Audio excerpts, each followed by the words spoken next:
Hello বন্ধুরা, this is Rafiq Natwar, storyteller from Bangladesh. শ্রাবণের প্রথম দিনের এই সুন্দর বিকেলে সবাইকে জানাই আন্তরিক শুভেচ্ছা। ভুলে যাননি তো, আজ কিন্তু সোমবার।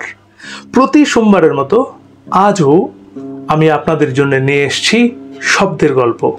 হ্যাঁ, বাংলা ভাষায় ব্যবহৃত শব্দের উৎস অনুসন্ধান এবং শব্দের পেছনের গল্প নিয়েই আমার এই ভিডিও।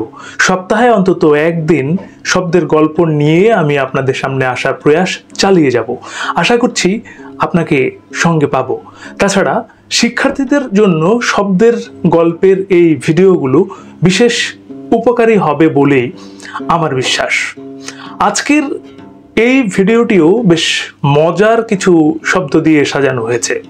তাহলে শুরু করা যাক। যে শব্দ যখন তৈরি হয় তার নির্দিষ্ট একটা অর্থ থাকে, কিন্তু পরে দেখা যায় শব্দটির একাধিক অর্থ তৈরি হয়ে গেছে। কখনো এমনও হয় যে শব্দটির একেবারে নতুন অর্থ তৈরি হয়ে যায়। মোট কথা, শব্দের মতিগতি বুঝে ওঠা বেশ মুশকিল।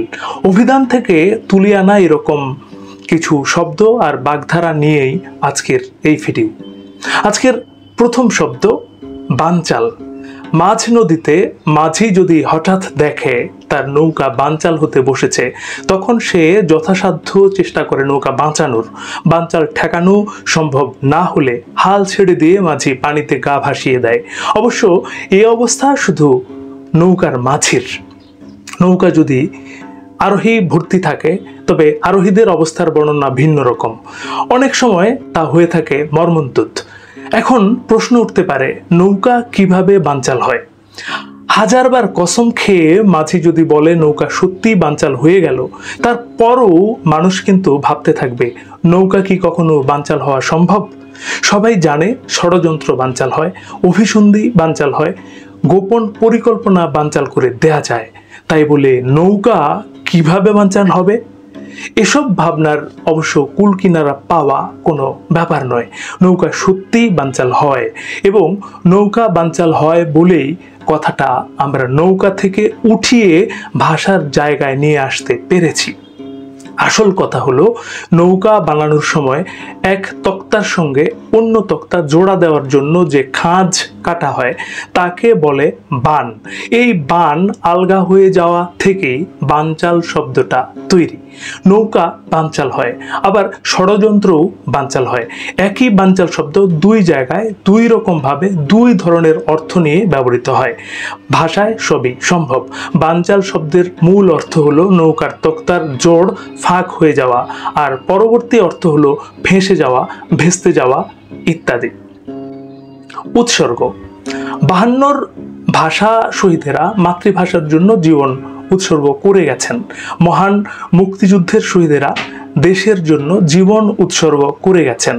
রবীন্দ্রনাথ কবি নজরুলকে বই উৎসর্গ করেছিলেন। উৎসর্গ সর্বদাই ভালো কাজ বা মহৎ উদ্দেশ্যে নিঃস্বার্থ দান বা নিবেদন। সব দানের ক্ষেত্রে শব্দটি ব্যবহার করা হয় না। উৎসর্গ শব্দটা তাই বহুল ব্যবহৃত নয়। উৎসর্গ শব্দটা সংস্কৃত ভাষা থেকে আসা। উৎসর্গ শব্দ গোড়ার দিকে ধর্মীয় কাজকর্মের জন্য নির্দিষ্ট ছিল। হিন্দু সম্প্রদায়ের যাগযজ্ঞে উপহার প্রদান, দেবতার উদ্দেশ্যে পশু বলি দেওয়া ইত্যাদি ব্যাপার ছিল উৎসর্গ। পরে তা উৎসর্গ শব্দের নতুন অর্থ দাঁড়ায়। সৎ উদ্দেশ্যে অর্পণ, মহৎ উদ্দেশ্যে সত্য ত্যাগ, কারো উদ্দেশ্যে নিবেদন ইত্যাদি ধর্মনিরপেক্ষ বিষয় হয় উৎসর্গ। শব্দের মতিগতি সত্যিই বোঝা দায়। পরবর্তীকালে উৎসর্গ শব্দটির অর্থ ও উদ্দেশ্য আরও সরল হয়ে পড়ে। উৎসর্গ বলতে পরিহার বা পরিত্যাগ করাও বোঝানো হতে থাকে। পেটের মল যেহেতু সর্বদাই পরিত্যাজ্য বিষয়, তাই এককালে মল ত্যাগ করা, অর্থাৎ একালের শহুরে ভাষায় টয়লেট করাকেও উৎসর্গ বিবেচনা করা হতো।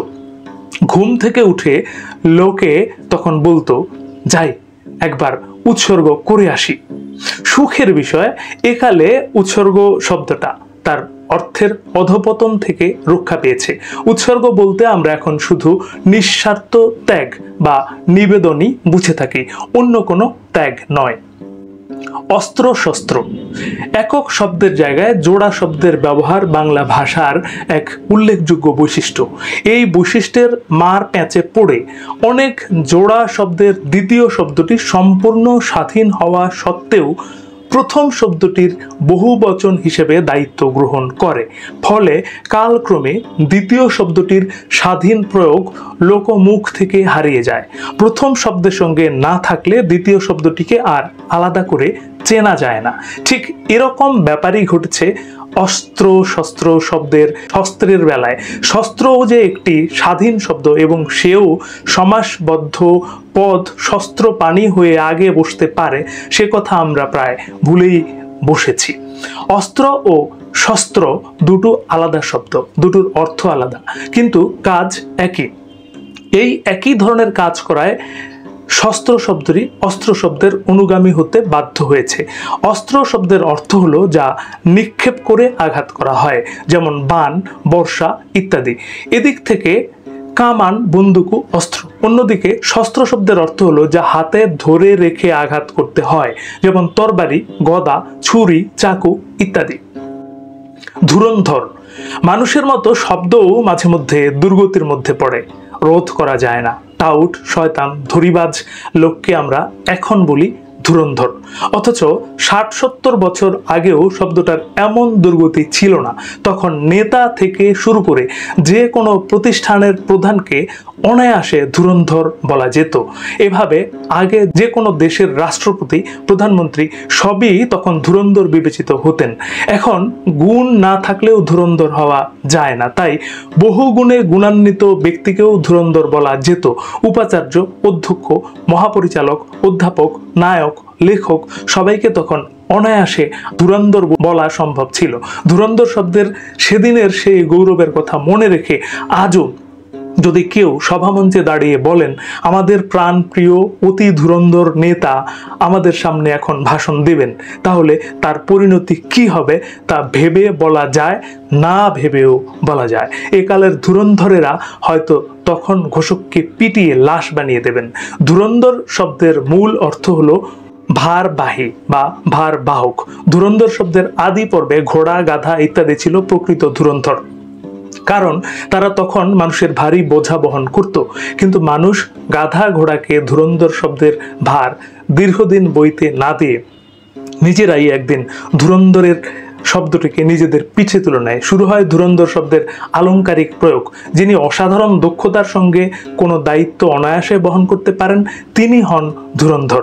পরিতাপের কথা, একালে এসে ধুরন্ধর শব্দটা অর্থগত ভারসাম্য হারিয়ে ফেলে। চতুর, ধরিবাজ ও ঘড়েলরা হয়ে পড়ে ধুরন্ধর।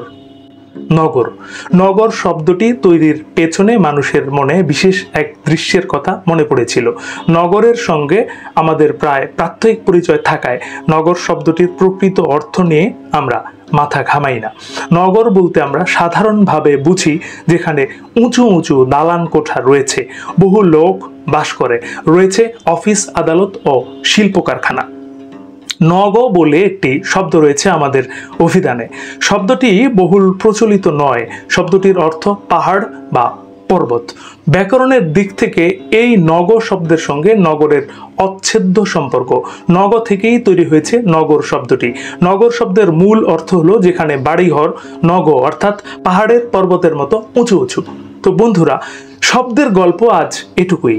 বাংলা ভাষার প্রতি ভালোবাসা থেকেই আমার এসব ভিডিও নির্মাণ চেষ্টা। কেমন লাগলো জানালে আমি আরও অনুপ্রাণিত হব। কমেন্ট বক্সে আপনার মূল্যবান মতামত জানাতে ভুলবেন না কিন্তু।